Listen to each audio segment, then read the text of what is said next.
Hi friends, please subscribe to Amravati Media and press the bell icon for more latest updates. కూటమి సర్కార్లోనూ జగన్ హవా, shock అవుతున్న చంద్రబాబు. ఏపీలో చంద్రబాబు జగన్ గురించి మాట్లాడుకోవాల్సి వస్తే రాజకీయంగా బద్ధ శత్రువులు అని అంతా అనుకుంటుంటారు. కానీ వీరి ప్రభుత్వాల్లో వారికి తెలుసో తెలియకో పరస్పరం సహకరించుకున్న సందర్భాలు కూడా ఎన్నో కనిపిస్తాయి.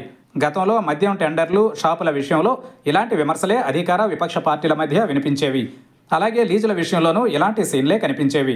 ఇప్పుడు అలాంటి పరిణామాలు తిరిగి చంద్రబాబు సర్కార్లో కనిపిస్తున్నాయి. కడప జిల్లా అంటేనే వైఎస్ కుటుంబానికి పెట్టని కోట. రాష్ట్రంలో అధికారంలో ఎవరున్నా కడప జిల్లాలో హవా మాత్రం వైఎస్ కుటుంబీకులదే ఉంటుంది. దశాబ్దాలుగా వారు పాతుకుపోయిన తీరు అలాంటిది. అలాంటి కడప జిల్లాలో ఇప్పుడు చంద్రబాబు అధికారంలో ఉన్న టీడీపీ నేతలు మాత్రం వైఎస్ కుటుంబానికి జీ హుజూర్ అంటున్నారు. జిల్లాలో ఈసారి ఎన్నికలలో వైఎస్ కుటుంబ హవాకు, వైసీపీ హవాకు చెక్ పెట్టేశామని సంబరపడుతున్న చంద్రబాబుకు ఇది షాకింగ్ పరిణామమే.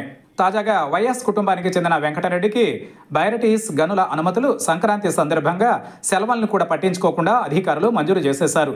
దీంతో మీడియాలో వార్తలు వచ్చాయి. ఇది చూసిన ప్రభుత్వం కళ్ళు తెరచి ఇప్పుడు వాటిపై చర్యలు తీసుకుంటోంది.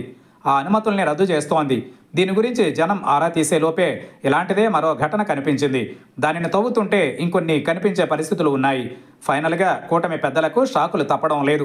ఈసారి జగన్కు చిన్నాన వరుస అయ్యే మాజీ ఆర్టీసీ చైర్మన్ అబ్బిరెడ్డి గారి మల్లికార్జున రెడ్డికి తాజాగా వరుసగా క్వార్జ్ లీజులు మంజూరు కావడం కలకలం రేపుతోంది.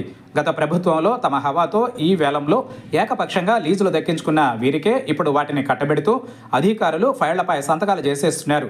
ఇలా వైఎస్ఆర్ జిల్లాతో పాటు అనంతపురం జిల్లాలోనూ లీజుల్ని వైఎస్ కుటుంబీకులు దక్కించుకోవడం, అధికారులు ఉత్తర్వులు ఇచ్చేస్తుండటంతో సీఎం చంద్రబాబుకే ఏం చేయాలో తోచని పరిస్థితి ఎదురవుతోంది.